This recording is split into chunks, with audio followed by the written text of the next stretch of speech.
Buenas tardes, ¿cómo está? ¿Bien? Qué gusto me da saludarlo nuevamente. Siempre es un gusto. Me gozaba con la introducción que nos hizo Irán ahora en la alabanza y de la importancia justamente de venir a la casa del Señor a gozarnos. A gozarnos por supuesto que en la presencia de Dios, pero también con la compañía de cada uno de los hermanos, de los amigos, de todos los que pues nos reunimos en este momento justo aquí para aprender de la palabra de Dios y para tener comunión unos con otros también. Y me gozaba, digo, justamente con su introducción, porque me ayudaba mucho a también dar la introducción al tema que preparé para compartir con ustedes esta tarde, porque yo le titulé El gozo de Dios, el gozo de Dios. Y cuando yo estaba estudiando, preparando esto, realmente me estaba también gozando. Y uno piensa que el gozo solamente es algarabía o una expresión de júbilo en cuanto al gozo, pero vamos a aprender hoy que el gozo, además de ser eso, por supuesto, no solo es eso, no solamente significa eso el gozo de Dios. Así que prepare por favor su corazón. Yo estoy seguro que el Señor nos va a bendecir mucho esta noche, esta tarde con el tema que quiero compartir. Así que acompáñenme por favor a orar. Necesitamos la presencia de Dios en nuestra vida justamente para poder recibir de Él. Así que Dios, te damos muchas gracias esta noche, esta tarde, Padre, por tu presencia en nuestras vidas, por tu presencia en este lugar. Disponemos, Señor, nuestro corazón para recibir de tu palabra, Señor, para recibir de tu presencia, para recibir de tu instrucción. Particularmente, Señor, te pido, Dios, tu guianza, tu unción, Señor, para poder compartir este mensaje que tienes preparado para todos nosotros, Señor, porque verdaderamente necesito de ti. Y todos necesitamos de tu Espíritu Santo para poder percibir tu propósito, para poder aprender de tu palabra, Señor, pero por sobre todo para poder poner por obra tu bendita palabra. Gracias, Señor, en el nombre de tu Hijo amado, Jesucristo. Amén y amén. Muy bien, el gozo de Dios, el gozo del Señor es el tema que preparé hoy. Traigo una definición de un diccionario bíblico de lo que significa la palabra gozo, y dice que gozo es una cualidad o actitud. Fíjese muy bien que esta palabra nos dice muchísimo acerca de lo que es el gozo del Señor. Es una actitud de deleite. Hoy cantábamos eso de deleitarnos justamente en el Señor. Actitud de deleite y felicidad que finalmente está fundamentada en la obra de Dios como Padre, Hijo y Espíritu Santo. Dentro de las muchas situaciones en las que el gozo es experimentado en el cristiano, la Escritura nos habla acerca del nacimiento de nuestro Señor Jesucristo. Ustedes recordarán Lucas capítulo 2, versículo 10, que Lucas 2 dice: pero el ángel, recordemos que apareció un ángel en aquel momento, dice que el ángel les dijo: no teman, porque les traigo buenas nuevas de gran gozo, que serán para todo el pueblo, porque les ha nacido hoy en la ciudad de David un Salvador, que es Cristo el Señor. Entonces aquí hablaba, y ustedes recordarán que por ejemplo, cada Navidad, cada diciembre que tenemos nuestra celebración de Navidad, pues siempre tenemos preparado algo acá en nuestra iglesia y en muchas otras iglesias, en donde por lo regular hay un programa en donde recordamos el nacimiento de nuestro Señor Jesucristo, y siempre va rodeado toda esta celebración pues de gozo. Y justamente porque Dios mismo, por medio de sus ángeles, nos anunciaba este nacimiento y nos anunciaba que serían noticias de gran gozo.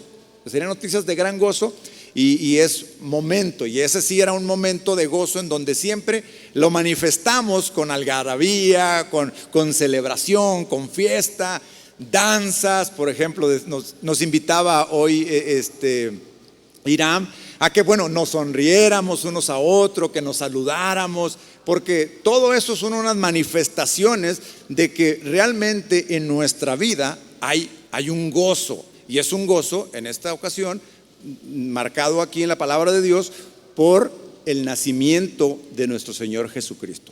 Y más aún cuando ese nacimiento de nuestro Señor es en nuestro corazón. O sea, doble motivo tenemos de que un día vino a esta tierra, nació, y fue una noticia de gran gozo. Y por supuesto, cuando nace en nuestro corazón, es decir, cuando nosotros lo hacemos nuestro Señor, pues ahí realmente debería de empezar para cada uno de nosotros una vida de gran gozo, es decir, siempre tener. Y cuando escuchaba la definición que le leía hace un momento, habla de una actitud. Y cuando hablamos de actitud, también hablamos de carácter, también hablamos de una forma de ser.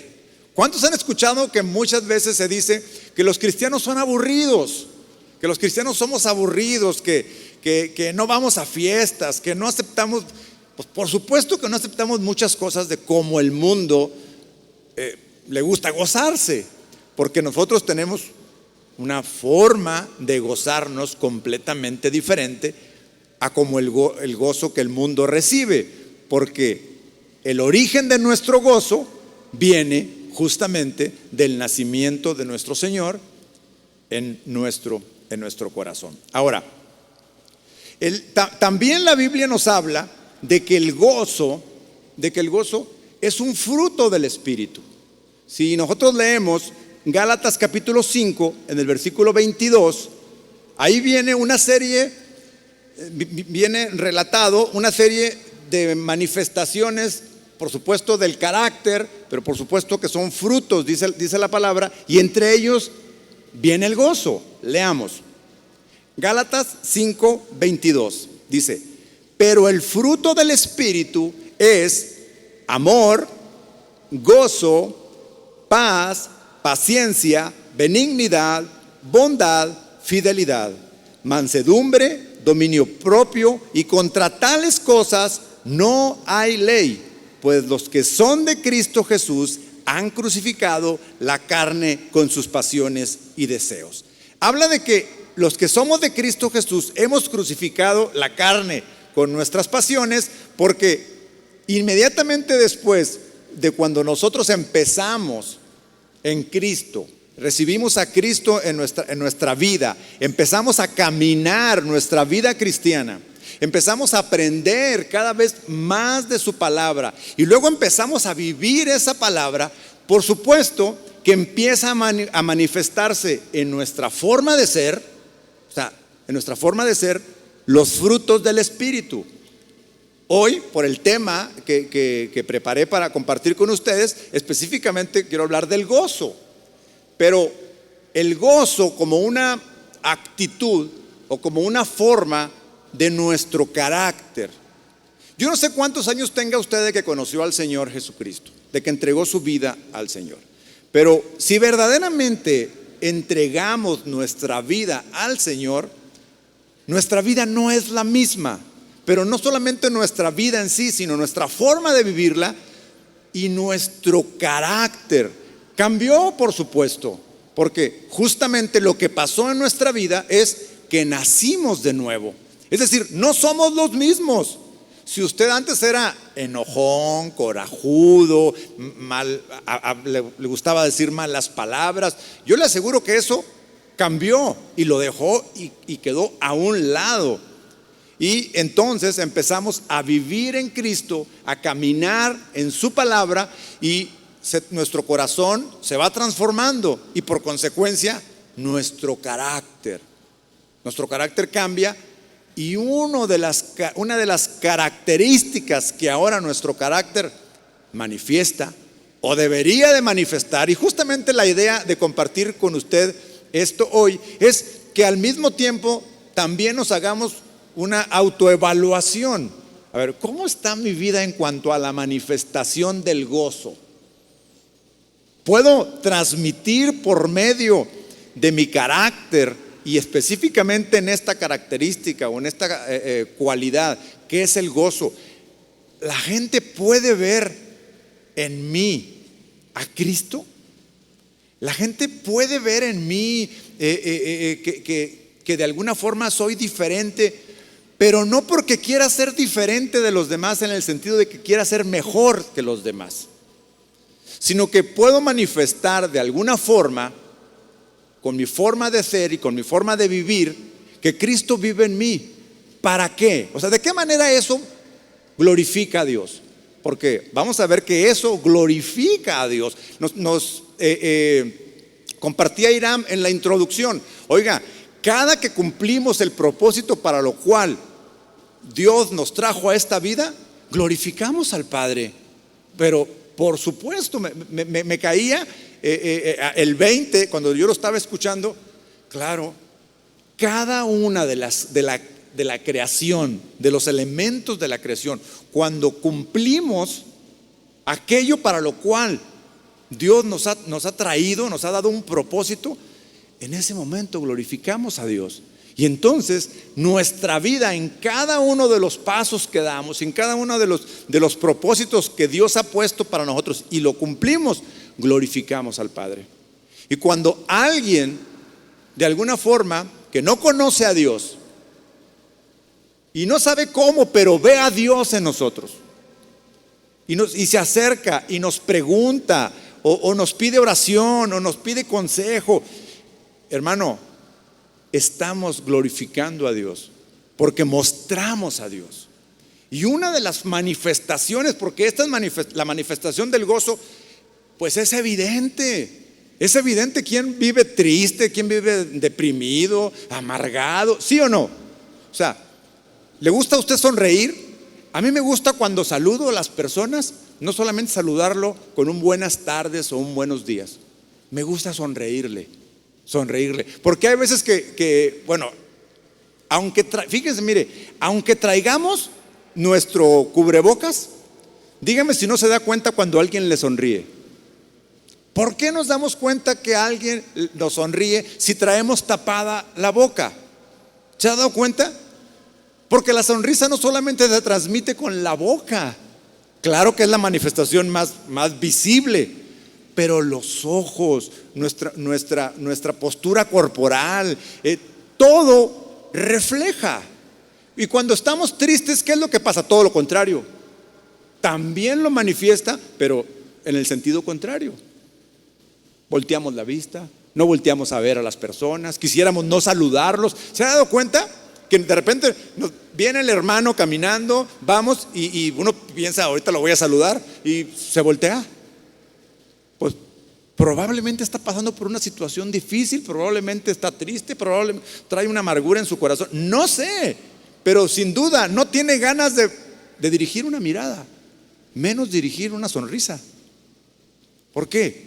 Hay ahí una ausencia de Dios, del gozo de Dios. Entonces, mire, por un lado, el hecho mismo del nacimiento de nuestro Señor Jesucristo en nuestra vida es un motivo de gozo. Y por el otro lado, el haber alcanzado la gracia de su salvación, la gracia de su bendición, y que viva en nosotros y que podamos manifestar este fruto del Espíritu, que es el gozo, es otra bendición más, no solamente para nosotros, sino para los que están alrededor nuestro. podemos bendecir y además glorificamos a Dios. Entonces, estos dos versículos que acabamos de leer justamente nos lo demuestran. Ahora, lo contrario al gozo, para entrar un poquito, ver e identificarnos en dónde nos encontramos en cuanto a este fruto del Espíritu y ver si realmente en qué nivel voy. Hablemos un poco de aquello que es contrario al gozo del Señor. Y algo que es contrario al gozo es la amargura. ¿Sabe usted que la Biblia habla claramente acerca de la amargura? Y nos enseña, de hecho enseña ampliamente sobre la amargura. Porque es algo completamente contrario al gozo. Aunque el tema de hoy es el gozo, es importante que identifiquemos algunos aspectos de la amargura para que veamos en dónde nos encontramos. Entonces, cuando el gozo está ausente, por lo regular, tendemos a ubicarnos en el lado opuesto del gozo. Es decir, no hay como puntos neutros, ¿no? O sea, nos vamos hacia el lado de la tristeza, del enojo o de la misma amargura, siendo el tema de la amargura el tema más grave de esta condición. Tristeza, pues todos en algún momento sentimos una cierta tristeza por algo que pasa en nuestra vida, pero por lo regular es una tristeza transitoria. Debería de pasar. Algún enojo, alguna situación de enojo que nos rebasó alguna situación, pues también. Pero la amargura es un tema realmente peligroso. Efesios capítulo 4 en el versículo 31. Veamos lo que el apóstol Pablo enseña al respecto. Dice: y no entristezcan al Espíritu Santo de Dios. Aquí habla de provocar tristeza en el Espíritu de Dios. Acuérdense que Dios es una persona. Recordemos que Dios es una persona y nuestras actitudes hacen también que se entristezca el Espíritu Santo, por el cual fueron sellados para el día de la redención.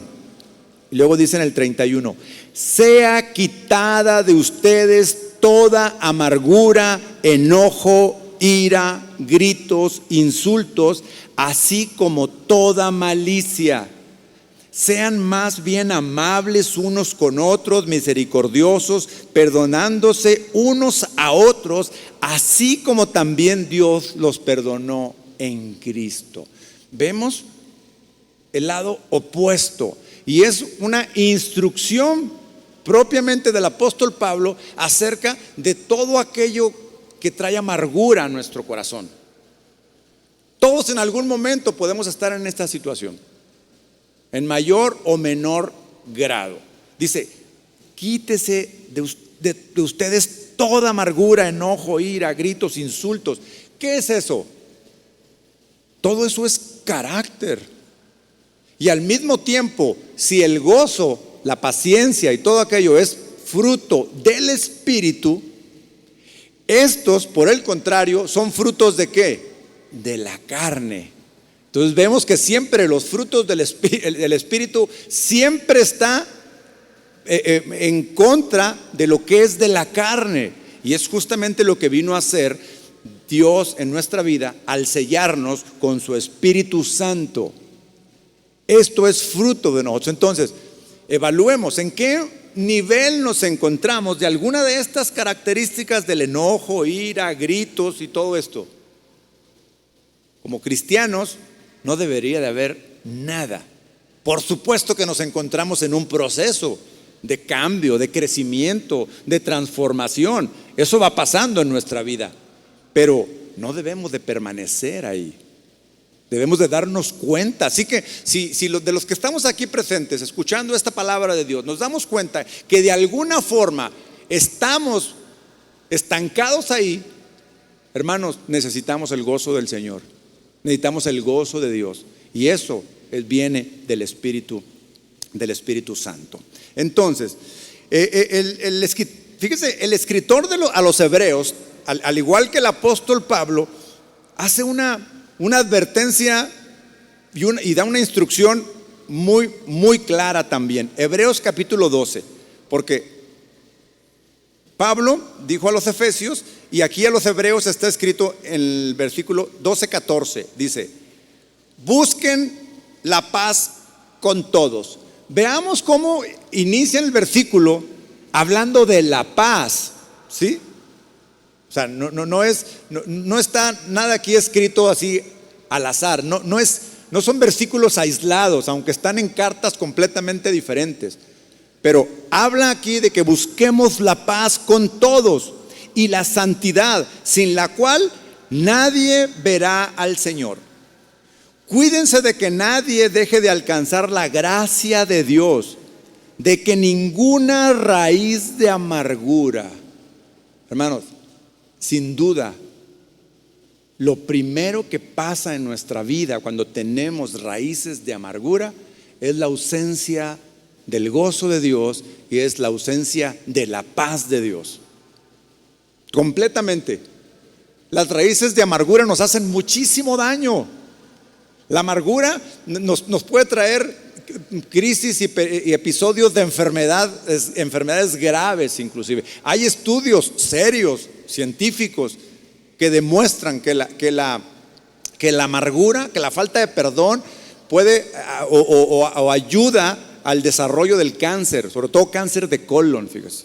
O sea, es esto bastante serio, de que ninguna raíz de amargura brotando cause dificultades y por ella muchos sean contaminados. Entonces, hermanos, tener el gozo del Señor en nuestra vida es algo importante, es algo que debemos procurar y es algo que debemos buscar constantemente para vivir en Él.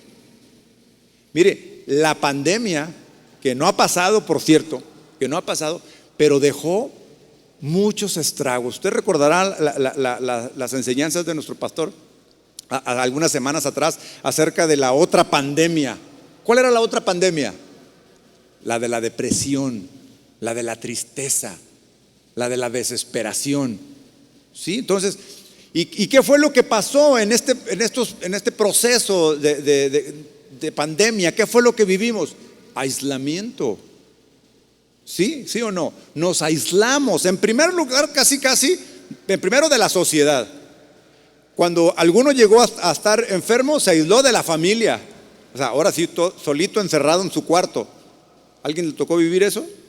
Solito y aislado en su cuarto. Nos aislamos del cuerpo de Cristo. O sea, no vinimos a la iglesia. Y luego, si a eso le sumamos que dejamos de escuchar la palabra de Dios, bueno, todo aquello estaba perfecto para raíces de amargura, para tristeza, para depresión y por supuesto para la ausencia del gozo de Dios en nuestra vida. Hermanos, la pandemia no ha pasado, pero debemos de estar conscientes de que esa condición de nuestro espíritu y de nuestra vida debe de terminar ya. Debe de terminar ya para entrar completamente en nuestra vida cristiana en el gozo del Señor y vivir en el gozo de su presencia y de tener comunión primero con Él, primero con Dios, con su Espíritu Santo y por supuesto la comunión entre nosotros. Entonces, ¿de qué manera entonces nosotros podemos identificar si nos encontramos en una condición de amargura? Mire, la persona que es amargada a menudo es resentida, cínica, cruel, indiferente y desagradable. ¿Usted ha conocido a alguien así? Seguramente usted en alguna ocasión ha identificado a alguna persona con la cual prefiere sacarle la vuelta. ¿Sí o no? Él dice, ay, ojalá y mejor no me lo encuentre, o mejor, ya sea en la iglesia o en cualquier otro lugar. ¿Por qué? Porque o es muy negativo, siempre se está quejando de todo, habla con ironía, habla con sarcasmo. ¿Qué es todo esto? Es sacar de adentro todo aquello que nos desagrada. Una persona amargada se niega a la reconciliación. Alguien que se siente ofendido, alguien que se siente traicionado y que se siente así y está sufriendo por esa condición, por lo regular, si cae en la amargura, se niega a reconciliarse con la otra persona, porque llega a mantenerse en una condición en la que quiere estar ahí porque su amargura la alimenta cada vez más y más. Una persona amargada necesita que todos escuchen sus quejas. Se queja de todo, se queja del clima, de la política, de las alabanzas, que esas no le gustan, que está muy frío el aire en la mañana o que hace mucho calor, pero siempre encuentra algo de qué quejarse. Hay amargura en su corazón. Quiere constantemente manifestar algo y que los demás lo escuchen. Es una característica. La amargura nos lleva a la calumnia o a cualquier comentario que pueda herir a las personas.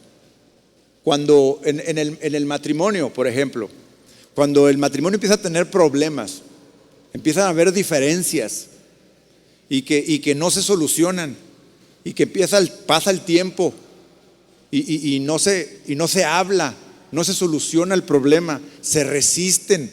Bueno, después las discusiones, primero empieza a todo estar en contra. A todos estar en contra uno del otro. Siempre discuten por cosas insignificantes, cosas que no vale la pena discutir. Pero después se empiezan a hablar con sarcasmos, con ironía. ¿Qué es eso? El deseo de que con mis palabras la otra persona sienta que estoy enojado, sienta que no estoy satisfecho, y además eso lo va a herir. Y quiero herirlo. Eso, hermanos, es amargura. Amargura en el corazón. No está dispuesto a una reconciliación. Ahora, no quiero decir que todos estamos amargados, por supuesto. Lo he traído a este nivel de gravedad aquí para contrastarlo justamente con lo que es el gozo de Dios. Con lo que es la condición de estar en una vida de gozo, en una vida de bienestar con Dios. Pero no, si bien no estamos amargados, pero en algunas ocasiones algo que no una amargura, pero sí una tristeza nos puede quitar el gozo. Nos puede, o la amargura podría iniciar por medio de una tristeza. Pero todos nos hemos sentido tristes alguna vez, porque todos hemos perdido algún familiar, algún amigo en una despedida. ¿Cómo se siente cuando está triste? A veces tiene ganas de llorar, a veces está sensible, a veces está desanimado, no se quiere levantar, no quiere comer, en fin, está ahí. Ahora, todos esos momentos de estar triste, por lo regular, vienen hacia nosotros del exterior, de situaciones externas que nos suceden, como por ejemplo cuando perdemos a un familiar. Es algo que pasó de manera externa, o sea, no tenemos control de esta situación, y entonces, pero cuando viene a nuestra vida, pues es natural sentir cierta tristeza por un tiempo, pero por lo regular, esta tristeza pasa, no se queda. Es decir, no hace en nosotros una amargura, es algo completamente natural. Entonces, o cuando algún plan que hacemos no salió como nosotros queríamos, no alcanzamos algún objetivo que nos habíamos planteado, pues por lo regular también nos ponemos tristes, pero no es algo que nos mantenga ahí toda la vida, ¿verdad? Lo superamos. Pero lo que sí debemos de tener mucho cuidado es en los procesos y los casos en donde caemos de amargura. Entonces, la mayoría de las veces la tristeza o el desánimo pasan o son situaciones por algo externo. No es el caso de la depresión. El caso de la depresión sí hay una situación interna de desequilibrios hormonales, pero esa es una situación completamente diferente, es una enfermedad que por supuesto necesita ser tratado. Pero en el caso del resto de las tristezas y las causas por las cuales nos sentimos tristes, por lo regular deben de pasar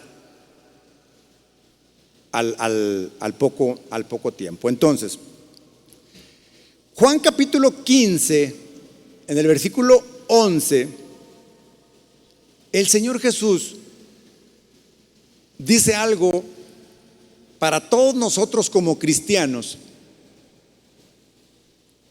que cuando yo empecé a estudiar el tema, fue el primer versículo que leí sobre el tema. Juan 15, 11 dice: estas cosas les he hablado para que mi gozo esté en ustedes y su gozo sea perfecto. Su gozo sea perfecto. Entonces, como cristianos, nosotros debemos de manifestar el gozo, pero tenemos que darnos cuenta que no es nuestro gozo, sino que es el gozo de Dios perfeccionado en nosotros. Y ahorita vamos a ver exactamente cómo es que esto pasa.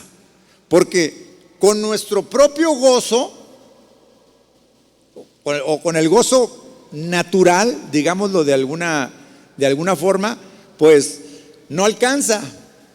Porque el gozo que nosotros conocemos, o que el gozo que el mundo conoce, por lo regular es ocasionado también por agentes externos. ¿Sí? Por ejemplo, cuando en lo general las personas escuchan música, pues la música en sí misma, su esencia misma, tiende uno a alegrarse, ¿sí o no? La música te lleva a cierto ritmo, estás feliz, o tu cuerpo se siente, pero eso no es duradero. O no sé, a los que les gustan los deportes, cuando gana el campeonato tu equipo favorito, oye, pues te sientes gozoso, ¿no? Feliz. Oye, ganó el Atlas, fue campeón, y luego otra vez. Pero oigan, no va a ser cada año. O sea, no va a ser cada año. Algunos piensan que sí, pero claro que va a tener la oportunidad, pero ya se acabó. Ya es más, esta semana empezó otra vez el campeonato, y si pierde un partido, pues ya todo el mundo empieza a tirarle al entrenador. O sea, no, ese gozo no alcanza para mantenernos más. En el mundo, las fiestas, bueno, llegaba la fiesta. Yo era bien fiestero, hermanos, cuando yo no estaba en Cristo, ¿eh? No había fiesta en el pueblo donde yo vivía que no estuviera. Ahí, aunque no me invitaran, ahí caía yo. Ahí caía yo a la fiesta. Y el primero que me levantaba a bailar, y el último que... Pero al otro día se acabó la fiesta. O sea, son agentes externos que nos causan en algún momento un cierto gozo. Bueno, ¿qué me dice a quien le gusta, por ejemplo, practicar el deporte? Cuando a usted le gusta practicar un deporte, cuando lo está practicando, cuando anda corriendo, cuando está nadando, cuando va en la bicicleta, pues lo va disfrutando, ¿sí o no? Pero luego llego a la casa y la espalda me mata, me está matando, se acabó el gozo de ir en la bicicleta. No es para siempre. ¿Qué me dice del gozo de las sustancias tóxicas? El alcohol o las drogas son efímeros, así se van. Ese gozo no es el gozo que Dios quiere para nosotros, no es el gozo del cual Jesús habla. Este gozo no es causado de un agente externo, sino que viene de adentro mismo. Es un gozo que nace desde el mismo espíritu, desde nuestro mismo corazón. Por eso no es un gozo en donde todos andamos siempre bien felices, brinque y brinque, no. O sea, claro que eso también, pero no siempre andamos así. Entonces, ¿cómo voy manifestando el gozo de Dios en mi caminar diario? En mi caminar diario. Entonces, lo que vamos a leer un poquito más del contexto de estas palabras de Jesús, que dice: estas cosas les he hablado. para que mi gozo esté en ustedes y su gozo sea perfecto. Miren que habla de un gozo perfecto. Otra versión dice para que su gozo sea completo. Perfecto o completo. Mire que eso solamente Dios lo hace, la perfección. Completo. Solo Dios lo puede hacer. No podemos. Ahora, dice el versículo, estas cosas les he hablado. ¿Qué cosas? ¿Cuáles son las cosas de las cuales el Señor se refiere que las habló, las dijo justo para que su gozo esté en nosotros y que nuestro gozo sea perfecto? Bueno, si ya identificó que se encuentra en amargura, que se encuentra en enojo o en tristeza, prepárese porque ahí vienen las palabras del Señor para que su gozo esté en nosotros y que nuestro gozo sea perfecto, sea completo, dice la palabra. Vámonos a Juan, ahí mismo en el 15, pero desde el versículo 1. Vamos a tener que leer el contexto, porque el Señor dijo, estas palabras les he dicho para que su gozo sea completo, sea perfecto. ¿Cuáles son esas palabras? Dice Juan 15:1. El Señor inicia haciendo una especie de parábola, o mejor dicho, haciendo una parábola en donde presenta en esta parábola la relación que existe, y eso es muy importante porque todo esto se basa en una relación, en la relación que existe entre nuestro Señor Jesucristo, el Padre y nosotros. Esto es, hermanos, esto es maravilloso, porque ahí es donde está justamente la clave para que el gozo de Dios esté en nosotros. Si el gozo de Dios ese no está, algo de esta relación está fallando. Y créame, no es la relación entre Jesús y el Padre, esa no. Pero ahí hay una tercera persona que entra en esa relación, que somos nosotros. Dice el Señor, yo soy la vid verdadera. Todos hemos escuchado estas palabras, lo hemos leído muchísimas veces, pero la verdad yo no me había detenido en esta parte, que eso que está diciendo es para que yo realmente me sienta gozoso, feliz siempre. Y dice, yo soy la vid verdadera y mi Padre es el viñador. Él es la vid, una planta que da un fruto, que da y el Padre es el viñador, es el que cuida de esa vid, ¿ok? Hay una relación, padre e hijo, vid verdadera y viñador. Dice, todo sarmiento, todavía no lo menciona, pero se lo voy adelantando para que nos vayamos adentrando en la relación. Los sarmientos somos nosotros. Todo sarmiento que en mí no da fruto, lo quita. ¿Quién lo quita? El Padre.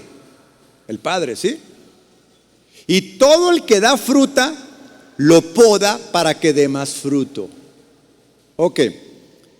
El sarmiento fue injertado, nosotros fuimos injertados ahí, porque nosotros somos un sarmiento injertado. Bueno, ese es motivo de otra enseñanza, porque el sarmiento natural es el pueblo de Israel, pero nosotros fuimos injertados ahí, con un propósito. ¿Cuál es el propósito? Llevar fruto. Y me encantó cuando Hiram decía, oigan, es que cuando cumplimos el propósito glorificamos a Dios. Y entonces aquí dice, todo aquel sarmiento que no dé fruto se corta. Perdón, es echado. O sea, todo sarmiento que a mí no da fruto lo quita. Lo quita por completo. Pero todo el que sí da fruto no lo quita. ¿Qué lo hace? Lo poda. Todos sabemos que en lo natural, cuando queremos que el arbolito crezca más, o que dé más fruto, o que le salgan hojas más verdes, ¿qué hacemos? Oye, el árbol está muy feo, pódalo. Oye, no, pero ¿cómo lo vas a podar? Pues sí, esa es la solución. Lo podas y se pone más bonito. ¿Sí o no? Entonces dice que lo poda para que dé más fruto. Aquí está hablando ahorita solamente en una parábola en donde está diciendo que el sarmiento ese que no da fruto lo quita y todo el que sí da fruto lo poda. Pero dice todavía, ¿para qué lo poda?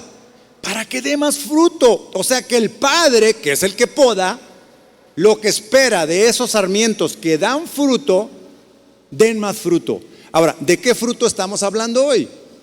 Del gozo, entre otros. Dios espera de nosotros que manifestemos su gozo, hermanos. No tenemos por qué ser cristianos cara dura, cristianos aburridos, cristianos que la gente le saca la vuelta porque es muy aburrido. El Señor quiere que demos más fruto. Versículo 3. Ustedes, le está hablando a sus discípulos, ya están limpios por la palabra que les he hablado. O sea, ¿qué tipo de limpieza es? La poda. Ya los podé. Ya limpié el arbolito, ya limpié esta. Ya están podados. Ustedes ya están limpios por la palabra que les he hablado. Y luego dice, permanezcan en mí y yo en ustedes, como el sarmiento. Aquí es donde empieza a decir, a revelar que el sarmiento somos nosotros. Dice, como el sarmiento no puede dar fruto por sí mismo si no permanece en la vid, así tampoco ustedes, si no permanecen en mí, no podemos dar fruto. Es imposible. Una vez que el sarmiento se despega de la vid, ya no puede dar fruto. Es imposible ya. Ahí muere por completo. Por eso la instrucción es permanezcan en mí y yo en ustedes. Entonces, el centro del gozo del cristiano está justamente en la relación que tiene el cristiano con Jesús. Porque el Padre, que es el viñador, que es el que cuida, ¿qué es lo que cuida el viñador? La vid y su fruto. El Padre, imagínense ustedes al Padre cuidando, observando la relación que existe entre el Hijo y nosotros. Y está ahí viendo, a ver en qué momento nosotros, los sarmientos, damos los frutos. Y dice, bueno, este hijo mío, se esfuerza, le falta dar un poquito de fruto más, está dando, pero le voy a dar una ayudadita. Le voy a dar y entonces viene una podada. ¿Cuáles son esas podadas que tenemos en la vida? Las pruebas que hay aquellas pruebas que nos hacen voltear a Dios. Aquellas pruebas que nos hacen regresar y decir, hoy creo que me estoy separando de mi relación con Dios. Creo que me estoy alejando de eso. Entonces, esa prueba sirve para volver a voltear hacia Cristo, para volver a tomar los nutrientes de la vid, para que el sarmiento dé fruto. Permanezcan en mí y yo en ustedes, como el sarmiento no puede dar fruto por sí mismo si no permanece en la vid, así tampoco ustedes si no permanecen en mí. 5. Yo soy la vid, ustedes los sarmientos. Más claro no puede estar. Jesús dice, yo soy la vid, ustedes los sarmientos. El que permanece en mí y yo en él, ese da mucho fruto, porque separados de mí nada pueden hacer, dice el Señor. Hermanos, la clave del gozo del cristiano, el fundamento está en la relación que tenemos con Dios, está en la relación que tenemos con Jesús, en que permanezcamos en Él y Él en nosotros. Dice el 6, si alguien, ¿ya se da cuenta que es reiterativo? O sea, 3 veces está diciendo lo mismo con diferentes palabras. En el versículo 6 dice, si alguien no permanece en mí, es echado fuera como un sarmiento. ¿Y qué pasa? Y se seca. Y los recogen y los echan al fuego y se quema. Está hablando justamente de lo que pasa en lo natural. El agricultor que ya uno pasó cortando los sarmientos, se fueron secando, los fueron tirando, y alguien pasa, los levanta y los queman. ¿Por qué? Porque ya no tienen fruto, ya no tienen razón alguna de guardarlos. Se tira por completo. 7. Si permanecen en mí, nuevamente, o sea, es reiterativo. Si esto es reiterativo, realmente es porque es muy importante. Dice: si permanecen en mí y mis palabras permanecen en ustedes, pidan lo que quieran y les será hecho. Para muchos es controversial este versículo que dice: entonces puedo pedir lo que quiera. ¿Por qué el Señor Jesús se atreve a decir: puedes pedir lo que quieras, te lo voy a conceder? Es muy atrevido, ¿no? Porque en el versículo, previamente en el mismo versículo, está diciendo que es justamente todos aquellos que permanecen en Él los que pueden pedir lo que quieran. Y está tan confiado el Señor Jesús de decirnos: pide lo que quieran, porque si sabe que permanecemos en Él, no vamos a pedir otra cosa que no sea algo que le agrade a Él, que no sea algo que lo glorifique a Él. Porque si llegáramos a pedir algo que no lo glorifica, es una señal de que no permanecemos en Él. Y entonces algunos lo agarran como: es que Dios dice que le puedo pedir lo que quiera. Señor, quiero un auto BMW del 22. Si ya salió el 23 y ahí está, ahí, Señor, y tú me dijiste, y tú. No, eso ¿en qué glorifica a Dios? Por el contrario, lo único que dice es que mi corazón está pero muy alejado de Él, porque tengo mi vista en las cosas materiales. No quiere decir que Dios no me pueda dar un auto de esa. Por supuesto que puede eso y más, pero en eso no consiste mi relación con Dios. En eso no consiste la relación que tenemos con Dios, sino consiste completamente en otra cosa que tiene que ver con los frutos del Espíritu, específicamente el del gozo hoy. Porque vea lo que dice el versículo 8. En esto, ¿en qué? En que permanezcamos en Él, en que hagamos su voluntad. Dice: en esto es glorificado mi Padre. ¿En qué? En que tengamos una relación sólida con Él, que hagamos su voluntad, que conozcamos su voluntad, pero también que demos fruto, que manifestemos el gozo del Señor.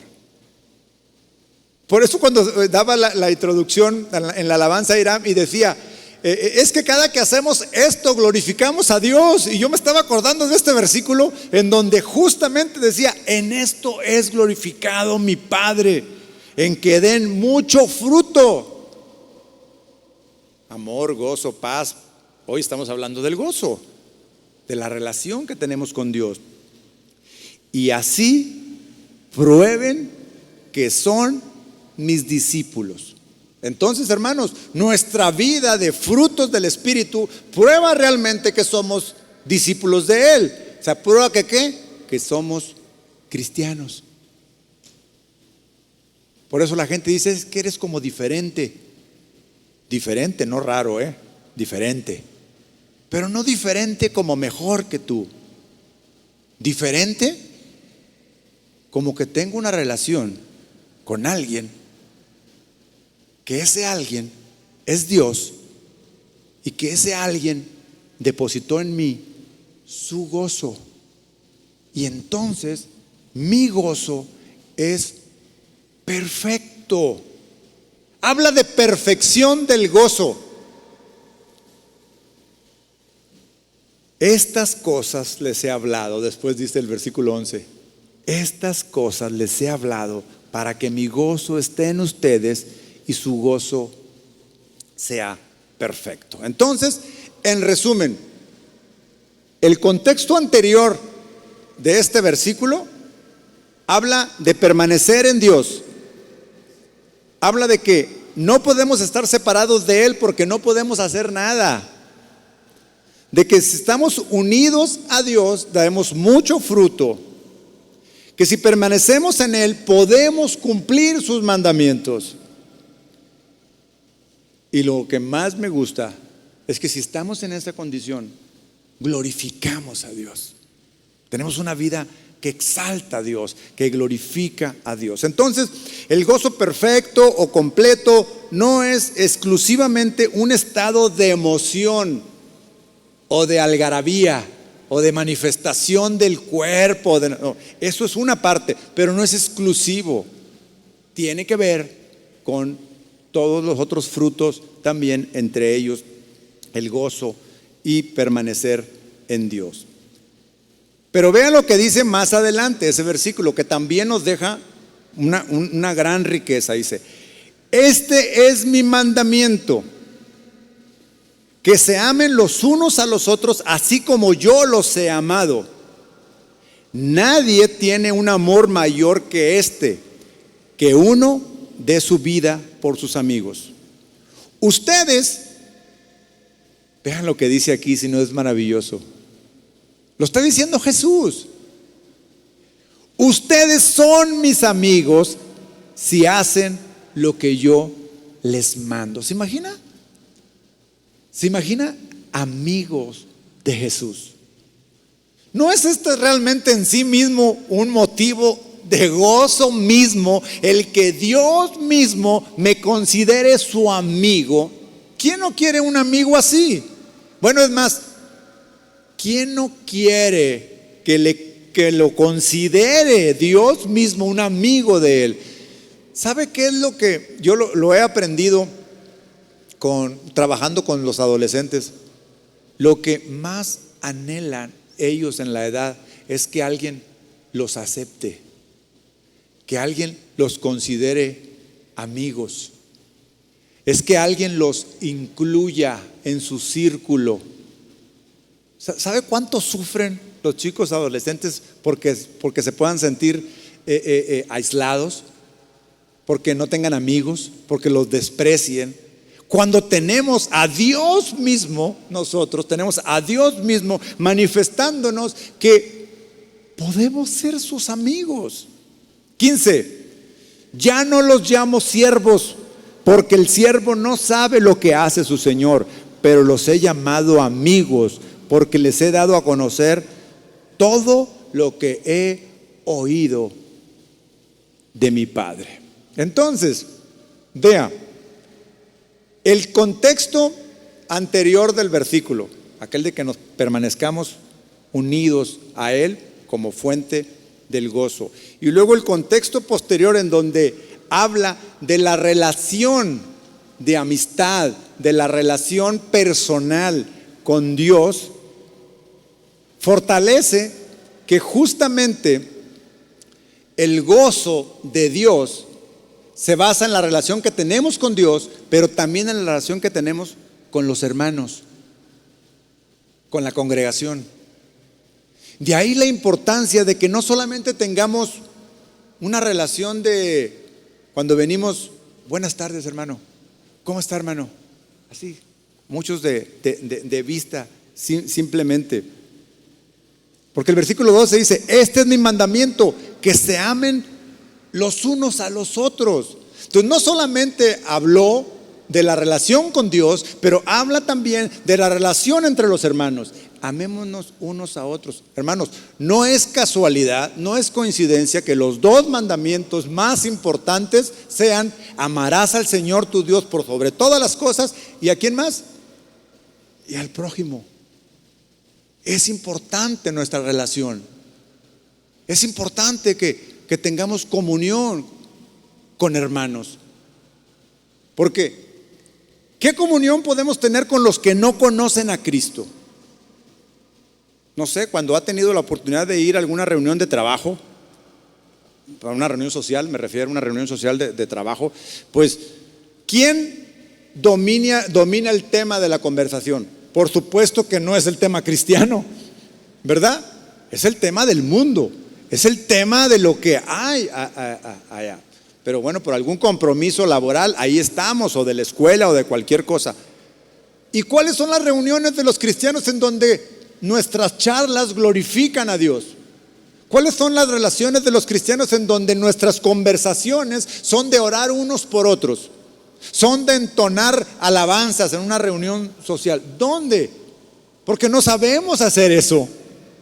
Porque no es algo que estamos provocando o que estamos haciendo.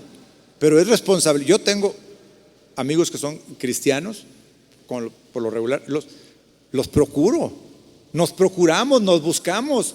Porque cuando nos reunimos, glorificamos a Dios. Ahí está el gozo de Dios.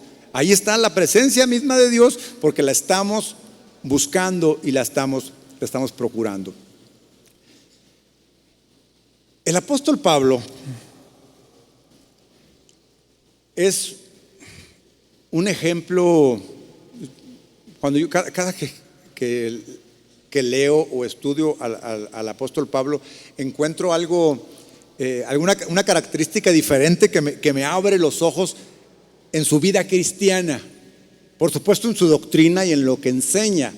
Pero cuando veo cómo toma él el tema del gozo, hermanos, lo toma muy en serio. Muy, muy, muy en serio. Él no permite que ningún factor externo, cualquiera que sea y de la gravedad que sea, afecte su gozo, el gozo que tiene en su relación con Dios. Hay una carta que, le voy a ser sincero, hasta ahora que estaba estudiando sobre el tema del gozo, me di cuenta de la riqueza que hay en esta carta. Es la carta a los Filipenses. Son 4 capítulos nada más. Son 4 capítulos y el centro de esta carta es agradecimiento, pero vestido de unas manifestaciones de gozo. Los 4 capítulos, por donde lo busque. No hay manera de hoy de que leamos los 4, pero yo le voy a pedir que los lea. Mire, se repiten 16 veces la palabra alegría, gozo o algún derivado de esta palabra. Una carta contra la amargura, abiertamente habla contra la amargura y en favor del gozo. El secreto del gozo de Pablo no puede estar relacionado con circunstancias exteriores, sino todo está adentro, en su relación con Dios.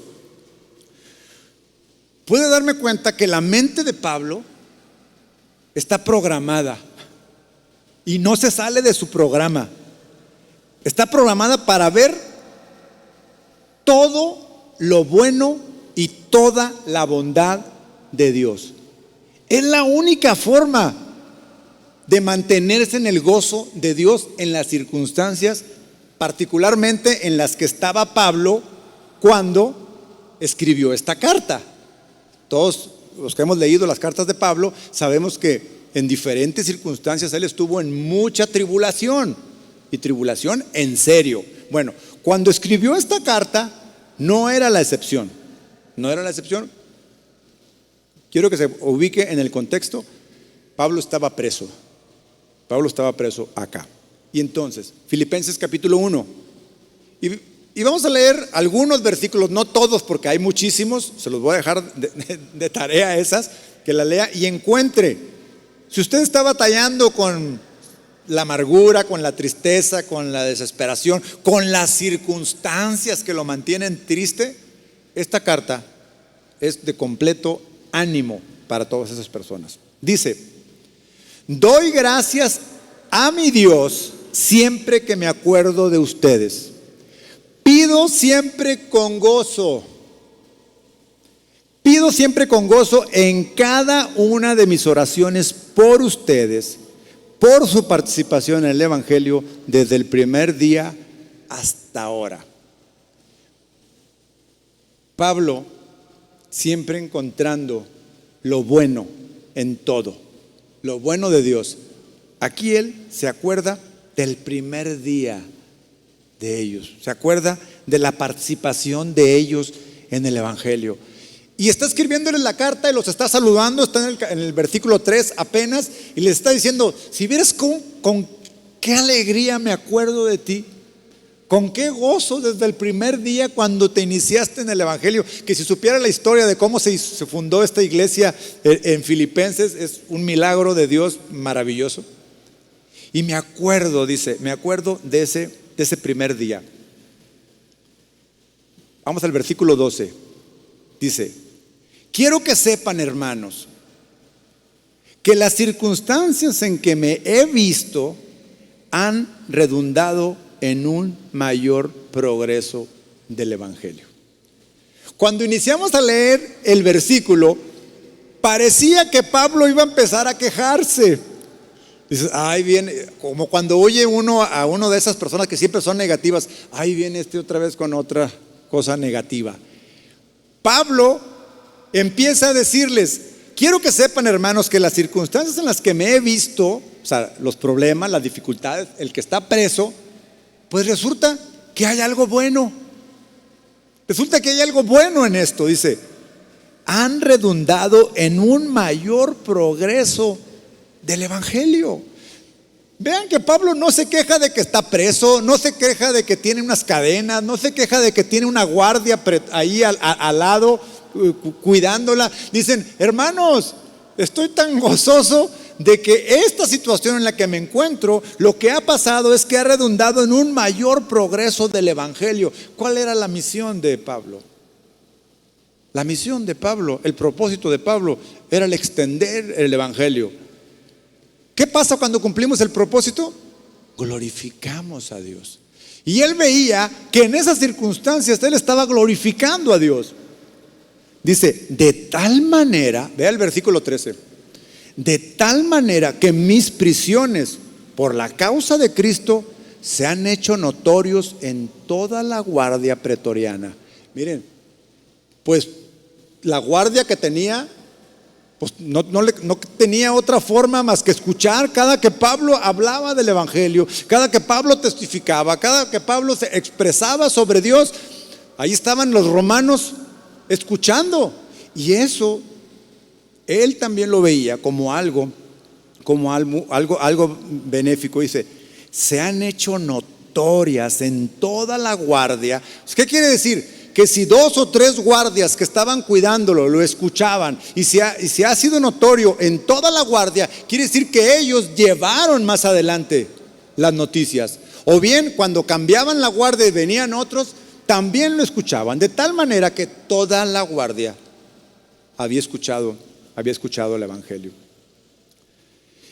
Y a todos los demás. Lo 14, la mayoría de los hermanos, confiando en el Señor por causa de mis prisiones, tienen mucho más valor para hablar de la palabra de Dios sin temor. Él veía el fruto del valor en todos los hermanos al ver a Pablo preso. Fíjense, lo que causaban las prisiones de Pablo, lejos de poner triste a los hermanos, les daba más valor para predicar el evangelio. Y Pablo tenía los ojos tan abiertos que podía ver todo eso. No estaba para nada quejándose. Con gozo les estaba escribiendo: hermanos, sí, estoy en esta circunstancia, pero miren todo lo que está pasando. ¿Por qué? Porque el propósito de Pablo era glorificar a Dios. Tan solo en estos versículos, 3 cosas positivas encuentra Pablo en sus prisiones: un mayor progreso del evangelio, toda la guardia pretoriana ha escuchado el evangelio, y los hermanos tienen más valor para predicar.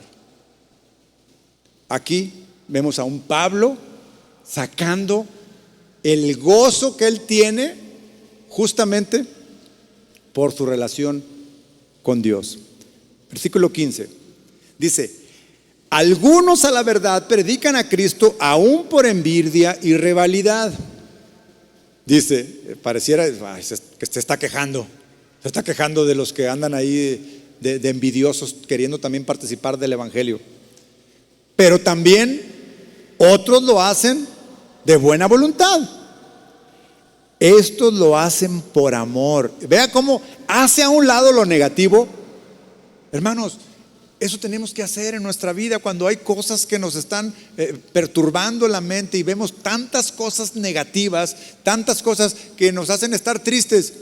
Bueno, hagamos a un lado todo aquello que no es de la gloria de Dios y pongamos nuestros ojos en aquello que sí glorifica a Dios, como esto. Él dice, mira, si hay unos que predican por envidia, porque quieren ser vistos, pero hay otros que sí lo hacen por amor. Dice, estos lo hacen por amor, sabiendo que he sido designado para la defensa del evangelio. Aquellos proclaman a Cristo por ambición personal, no con sinceridad, pensando causarme angustias en las prisiones. 18. Pero entonces, ¿qué? Como que se pregunta, ¿me voy a poner triste por aquellos envidiosos que andan allá? Que de todas maneras, ya sea fingidamente o en verdad, Cristo es proclamado. ¿Y en esto qué? Me regocijo. Entonces, ve todo lo negativo, ve todo lo positivo y hace un balance. Entonces, ¿qué? ¿Voy a estar todo amargado? ¿Voy a estar todo triste?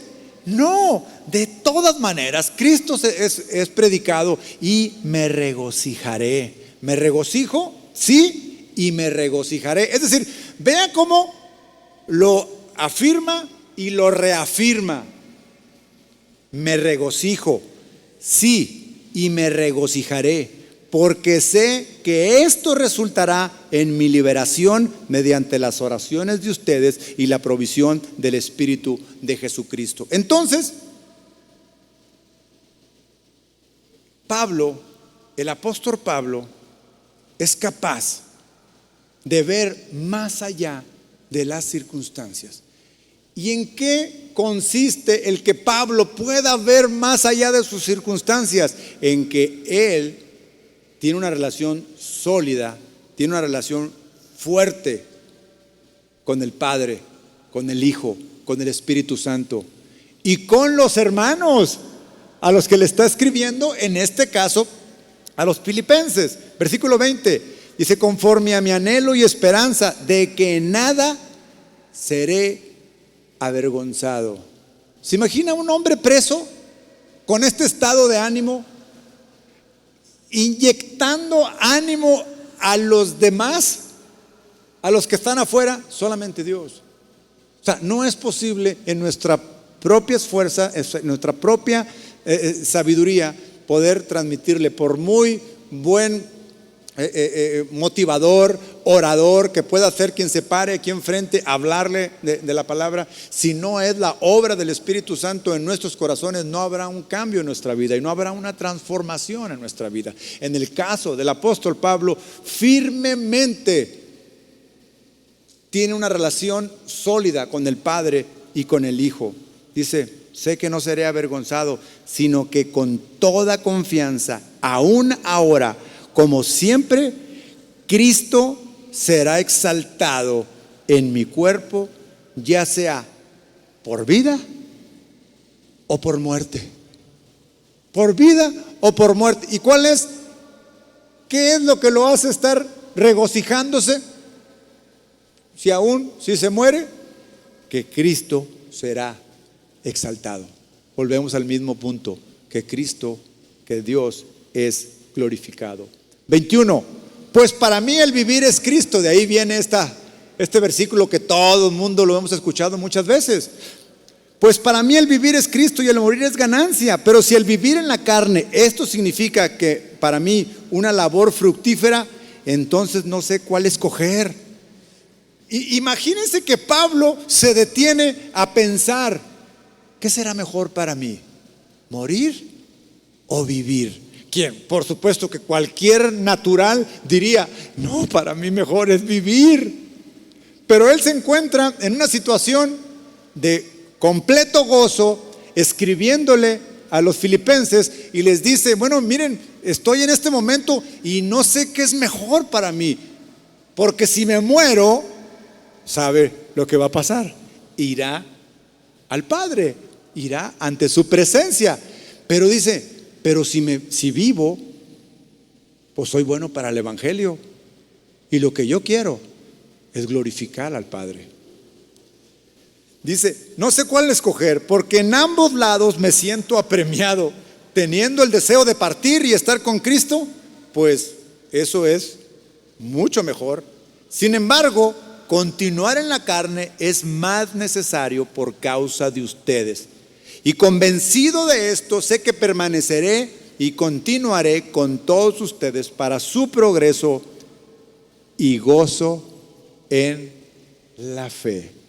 Pablo estaba convencido que si él permanecía extendiendo el evangelio, sería por el beneficio de todos los que aprendemos de él, pero algo muy importante, que progresaríamos y estaríamos con gozo en la fe, para que su profunda satisfacción por mí abunde en Cristo Jesús a causa de mi visita otra vez a ustedes. Y podemos seguir leyendo esta carta y vamos a ver que Pablo estaba programado para ver todo lo bueno que Dios ponía delante de él, en lugar de ver todas las adversidades que se presentaban. Tenemos que aprender nosotros a programar nuestra vida, nuestro corazón, nuestra mente, nuestro espíritu, para ser capaces de ver todo lo bueno que Dios pone delante de nosotros y saber descartar todas aquellas adversidades que están frente a nosotros. En esta misma carta fue donde Pablo escribió que él sabe vivir en pobreza y que sabe vivir en abundancia. O sea, no tiene su gozo o su corazón centrado en las riquezas, en lo que posee o en lo que vive en la carne, sino que su gozo está completamente basado en lo que es su relación con Cristo. Después más adelante dice, todo lo puedo en Cristo que me fortalece. Y nuevamente habla del gozo. Entonces, conclusión. El gozo es una alegría permanente a la que somos llamados todos los cristianos. Un contentamiento, un estado de salud espiritual, de salud emocional, de salud social, digámoslo de alguna forma, en la relación con nuestro Padre, con nuestro Salvador, con el Espíritu Santo y por supuesto también con los hermanos. No es simplemente una emoción, sino una calidad de vida basada en la eterna y segura relación con el Padre, el Hijo y el Espíritu Santo. Amén. No quisiera terminar sin antes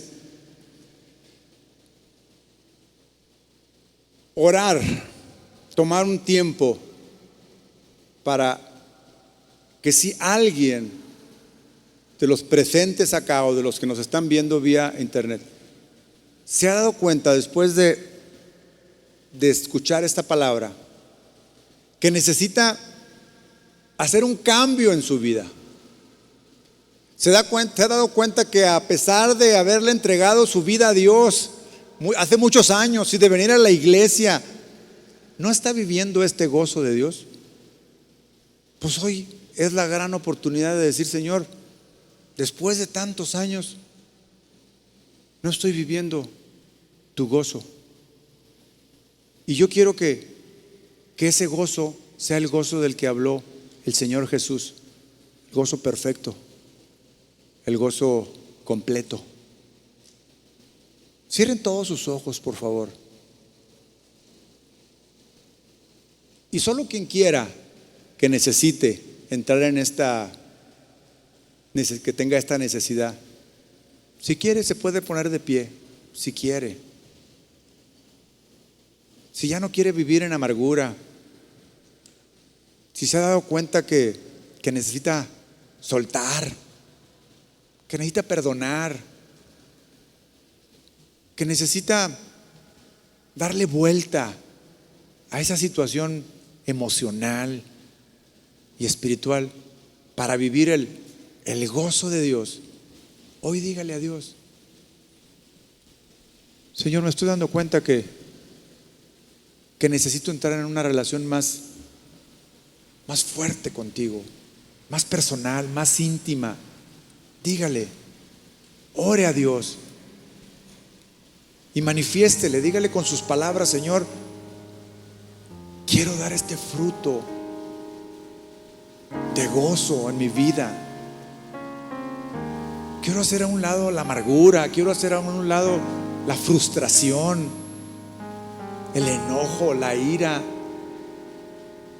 Pero esa ira o ese enojo o esa amargura que está estancada ahí, que tiene tiempo, meses, quizá años, ya no la quiero, Señor. Yo sé que si me uno a ti, que si te entrego mi vida firmemente, que si cumplo tu palabra, tú puedes perfeccionar tu gozo en mí. Gracias, Señor, en el nombre de tu Hijo